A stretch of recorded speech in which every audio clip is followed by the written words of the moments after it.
Assalamualaikum viewers. Today we are going to start the Express Tribune opinion, namely Pakistan's Afghan conundrum and China's move.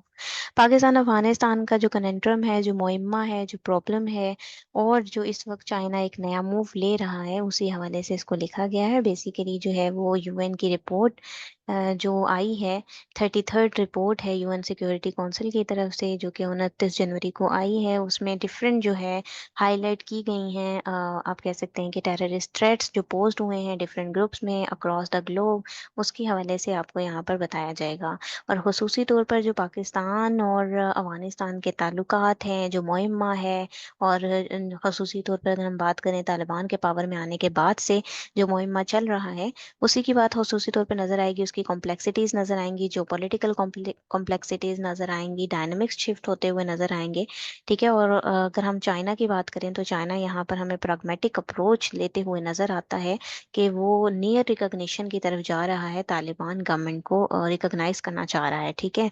तो इसकी वजह से क्या है कि बहुत से असरात मुरतब होंगे, रीजनल डायनामिक्स के हवाले से भी देखने में मिलेगा, क्योंकि अगर हम बात करें कि रीजनल कॉन्सेंसस की, तो उसके अगेंस्ट ही ये मूव नज़र आएगा हमें चाइना का। तो रीजन के ऊपर भी उसके बहुत सारे असरात मुरतब होंगे, खसूसी तौर पर पाकिस्तान के ऊपर उसके असरात मुरतब होंगे। और मज़ीद अगर हम बात करें तो एक कंपटीशन की सूरत हाल नज़र आ रही है अमंग मेजर ग्लोबल पावर्स। और इन्फ्लुएंस किसका नज़र आ रहा है हमें? अफगानिस्तान का, कि वो उसको इन्फ्लुएंस करने की भरपूर कोशिश कर रही हैं जितनी भी मेजर ग्लोबल पावर्स। और पाकिस्तान के ऊपर इसके नेगेटिव असरात मुरतब होंगे। और वो असरात क्या होंगे वो सभी हम इसमें देखेंगे। मगर इसको स्टार्ट करने से पहले इसमें मौजूद कुछ डिफिकल्ट टर्म्स हैं, हम उसको अंडरस्टैंड करते हैं। तो हमारे पास जो सबसे पहली टर्म है वो है विटल्ड अवे। इससे मुराद होती है ग्रेजुअली किसी चीज़ का रिड्यूस हो जाना, डिमिनिश हो जाना। फिर हिंज ऑन आ जाता है। हिंज ऑन से मुराद किसी पे डिपेंडेंट होना, टू बी डिपेंडेंट और कंटेंजेंट ऑन। ठीक है। नेक्स्ट हमारे पास विंडिकेशन है। विंडिकेशन से मुराद होती है वजाहत करना, जस्टिफिकेशन देना, कंफर्मेशन देना। सिंपथेटिक टू, सिंपथेटिक कहते हैं बेसिकली हमदर्दी को। सिंपथेटिक टू से मुराद ये है कि किसी के लिए ऐसी फीलिंग्स होना, सेम फीलिंग्स का रखना, सेम आइडियोलॉजी का रखना। ठीक है। उसके बाद टेसिट रिकॉग्निशन है। टेसिट रिकॉग्निशन से मुराद है अंडरस्टूड किस्म की रिकॉग्निशन जो सामने ही नजर आ रही है, विदाउट एनी एक्सप्लिसिट और फॉर्मल एक्नॉलेजमेंट। ठीक है। उसके बाद नेक्स्ट हमारे पास आता है प्रॉग्मेटिक। प्रॉग्मेटिक जो है वो रैशनैलिटी को कहते हैं, रैशनल अप्रोच, जो कि अभी चाइना की एक रियलिस्टिक अप्रोच हमें नजर आ रही है। ठीक है। उसके बाद सोलो फ्लाइट है। सोलो फ्लाइट से मुराद इंडिपेंडेंट एक्शन लेना, जैसे कि चाइना ने इंडिपेंडेंट एक्शन लिया है रिकॉग्नाइज करने के लिए तालिबान को, तालिबान गवर्नमेंट को। एम्बोल्डन आ जाता है। एम्बोल्डन से मुराद स्ट्रेंथन करना होता है, मजबूत करना होता है। जंक्चर है। जंक्चर एक क्रिटिकल पॉइंट को कहते हैं, क्रिटिकल पॉइंट इन टाइम और a particular stage in events. ठीक है। किसी इवेंट के अंदर कोई खसूसी जो इवेंट्स के अंदर एक स्टेज होती है उसको हम जंक्चर कहते हैं। रिकैलिब्रेट होता है। रिकैलिब्रेट से मुराद ये होता है कि चांसेस के तहत जो है सर्कमस्टेंसेस को देखते हुए जो है स्ट्रेटेजी या प्लान को एडजस्ट करना या फिर उसमें भी चेंज लेकर आना। ठीक है जी। ये तो हो गई इसकी कुछ टर्म्स जो हमने अंडरस्टैंड कर ली हैं। और अब हम देखते हैं इसका मेन क्रक्स, और हम ये भी अंडरस्टैंड करते हैं कि हमारे पास इसकी किस नोयत से ये क्वेश्चन आ सकता है। तो आपसे ये एक एग्जांपल के तौर पर क्वेश्चन मैंने यहाँ पे दिया है आपको कि what are the key geopolitical implications of China's pragmatic approach and near recognition of the Taliban government in Afghanistan. के जो की जियो पॉलिटिकल इम्प्लीकेशन है, जियो पॉलिटिकल असरात हैं चाइना की प्रॉग्मेटिक अप्रोच के, जो अगर उसकी नियर रिकॉग्निशन देखी जाए जो तालिबान गवर्नमेंट की करने जा रहा है वो अफगानिस्तान के अंदर, तो इसके क्या इम्पैक्ट हैं जो मुरतब होंगे। ठीक है। और खसूसी तौर पर अगर हम इसके इम्पैक्ट देखें तो रीजनल डायनामिक्स में इसके क्या इम्पैक्ट्स आएंगे, और particularly in relation to Pakistan concerns and the competition among major parts. Pakistan के कंसर्न्स में चाइना के जो पाकिस्तान के साथ ताल्लुकात हैं उस पर क्या असरात होंगे, पाकिस्तान अफगानिस्तान के जो ताल्लुकात हैं उनके ऊपर क्या असरात मुरतब होंगे, रीजनल लेवल पर क्या असरात होंगे, और मजीद ये कि ग्लोबल लेवल पर जो कंपटीशन है ना मेजर पार्ट्स का, वो किस तरीके से मजीद बढ़ सकता है। ये सब हम इसमें देखेंगे। इस तरह से हमारे पास ये क्वेश्चन बन सकता है। ठीक है जी। तो अब हम इसका मेन क्रक्स स्टार्ट करते हैं। खसूसी तौर पर तो ये एक यूएन की रिपोर्ट है। ठीक है। यूएन की मॉनिटरिंग रिपोर्ट है जो कि 29 जनवरी को आई है। ठीक है। और इसमें जो है वो सबमिट हुई थी, 33rd रिपोर्ट थी ये यूएन सिक्योरिटी काउंसिल की। और इसमें जो है डिटेल बताई गई है टेररिस्ट थ्रेट्स की, जो कि ग्लोबल लेवल पर नज़र आ रहे हैं अक्रॉस द ग्लोब। इसमें पूरी डिटेल शाया की गई है। और खसूसी तौर पर इसमें लाइट जो है वो रोशनी जो है वो डाली गई है किसकी तरफ? सिचुएशन इन अफगानिस्तान की तरफ, कि अफगानिस्तान में इस वक्त क्या सिचुएशन है, अफगानिस्तान किस तरीके से टेररिस्ट या खसूसी तौर पर अगर टीटीपी की बात करें तो उस तरह की जो आप कह सकते हैं मिलिटेंट ग्रुप्स के लिए अपनी सरजमीन को किस तरह से उनको सेफ कॉर्नर दे रहा है, ठीक है।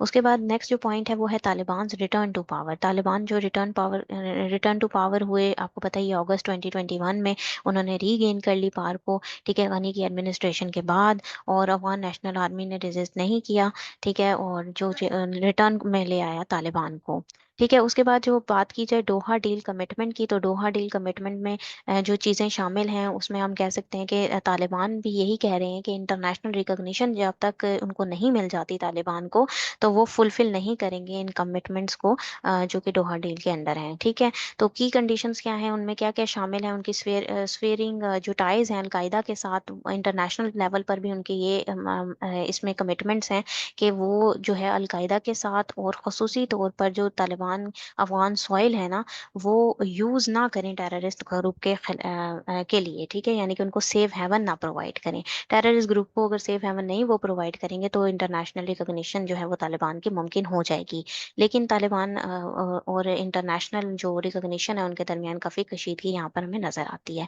उसके बाद मजीद जो नेक्स्ट पॉइंट उनमें रिपोर्ट के अकॉर्डिंग और जो राइटर ने इसमें बयान किया ओपिनियन के अंदर, वो यही है कि अलकायदा की प्रेजेंस की बात की जा रही है कि जो लेटेस्ट यूएन की रिपोर्ट है ना जो अभी ये शाया की गई है, ठीक है, इसमें क्या रिवील किया गया है कि अलकायदा ने स्टैब्लिश किए हैं 8 नई बेसिस, ठीक है, 4 अफगान प्रोविंसेस के अंदर तालिबान के रिटर्न के बाद। यहाँ पर हमें ये काफ़ी ज़्यादा मजबूत होते हुए आए अलकायदा नजर आई है और उसकी प्रेजेंस नजर आई है रिपोर्ट के अकॉर्डिंग, ठीक है।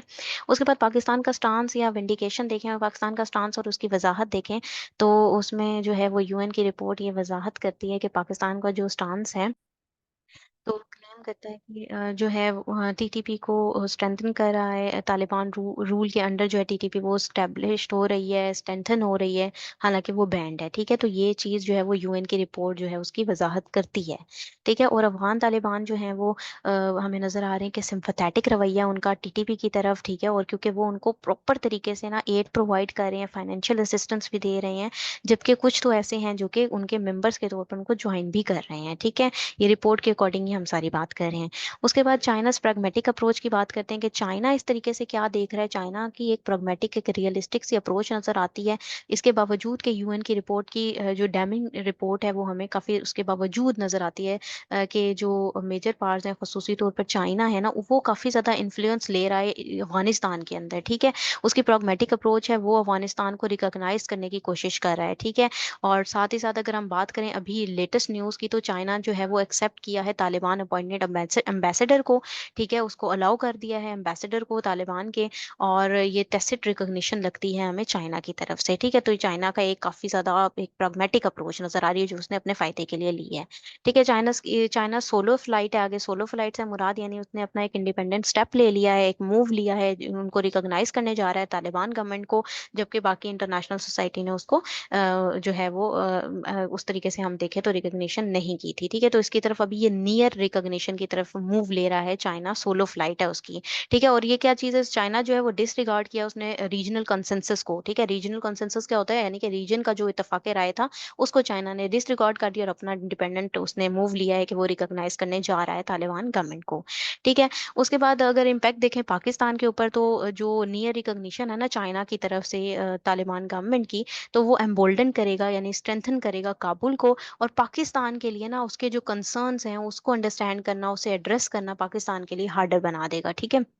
तालिबान का जो रिस्पांस है चाइना की तरफ से, तो तालिबान का रिस्पांस बड़ा ही उनका पॉजिटिव उस तरफ से चाइना की तरफ नज़र आ रहा है, क्योंकि जो चीफ है तालिबान के चीफ स्पोक पर्सन है उसने सजेस्ट किया कि चाइना जो है वो चीज़ अंडरस्टैंड करता है जो बाकी दुनिया नहीं करती, ठीक है। इसमें उनको तालिबान को अपना फ़ायदा भी नज़र आ रहा है और चाइना को भी नज़र आ रहा है, ठीक है। उसके बाद चाइना का जो लेवरेज है तालिबान के ऊपर वो किस तरह से है, तो चाइना की अगर ग्रोइंग टाइज देखें जो अफगान अफगान तालिबान के साथ नज़र आ रहे हैं, ठीक है, तो वो अब चाइना को जो है वो बहुत सारे लेवरेजेस दे रहे हैं, किसके ऊपर, बहुत सारे ग्रुप्स के ऊपर, पोटेंशियली बेनिफिटिंग पाकिस्तान, ठीक है। पाकिस्तान उसको उस तरीके से फायदा पहुंचा रहा था, लेकिन उस तरह से अगर चाइना की बात की जाए तो चाइना को अब अफगान तालिबान की तरफ भी काफी ज्यादा फायदा नजर आ रहा है, ठीक है। यूएस की डिप्लोमेटिक स्ट्रैटेजी अगर देखें तो यूएस जो है वो इसको काउंटर करने के लिए यानी चाइना को काउंटर करने के लिए बहुत ही कॉशियसली कंसिडर कर रहा है, बहुत ही एहतियात के साथ ये कंसिडर कर रहा है कि वो किस तरीके से रीओपन कर ले कंसुलेट अफगानिस्तान के अंदर without officially recognising the Taliban. ठीक है, वो कोशिश करे कि वो ऑफिशियली तो रिकॉग्नाइज ना करे तालिबान को, लेकिन फिर भी ना किसी तरह से रीओपन कर ले कंसुलेट अफगानिस्तान के अंदर। ये है यूएस की डिप्लोमेटिक स्ट्रेटेजी। उसके बाद अगर हम बात करें कंपटीशन की, तो कंपटीशन भी बढ़ रहा है अमंग मेजर पार्ट्स। ठीक है, इसमें हम नजर आएगा कि रशिया, चाइना और ईरान जो है वो compete कर रहे हैं स्ट्रैटेजिक और इकोनॉमिक इन्फ्लुएंस के लिए अफगानिस्तान के अंदर। तो अब इससे हमें क्या चीज नजर आ रही है कि पूरी दुनिया जो है वो उसकी नजर दोबारा से एक अफगानिस्तान की तरफ जो है हमें स्ट्रैटेजिकली नजर आ रही है। ठीक है, काफी जो बिग पावर्स हैं, जो मेजर पावर्स हैं, वो अपनी डिप्लोमेटिक जो है वो स्ट्रैटेजीज बना रही हैं और इन्फ्लुएंस कायम करने की कोशिश कर रही हैं अफगानिस्तान के अंदर फिर से एक मरतबा।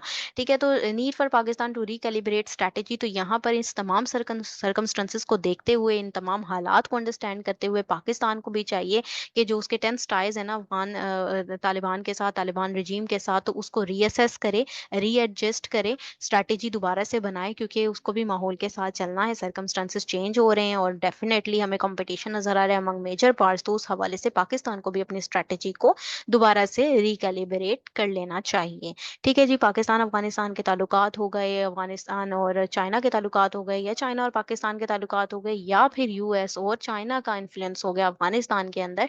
ये ओवरऑल या रीजनल कॉन्सेंसस की अगर हम बात करें, तो ये सारी चीज़ों की जड़ें एक साथ ही मिलती हैं। तो आपके पास कोई भी क्वेश्चन आ सकता है, तो आप इसमें ये डिफरेंट पॉइंट जो हैं वो आप दे सकते हैं। ठीक है जी, तो पाकिस्तान अफेयर के हवाले से और करंट अफेयर के हवाले से ये बहुत इंपॉर्टेंट क्वेश्चन है, आप किसी भी तरीके से इसको मोल्ड करके यूज़ कर सकते हैं। ठीक है जी, तो ये था इसका एनालिसिस। अगर आप लोगों को ये पसंद आया तो काइंडली इसको लाइक कीजिएगा, शेयर कीजिएगा। Thank you very much. अल्लाह हाफिज़।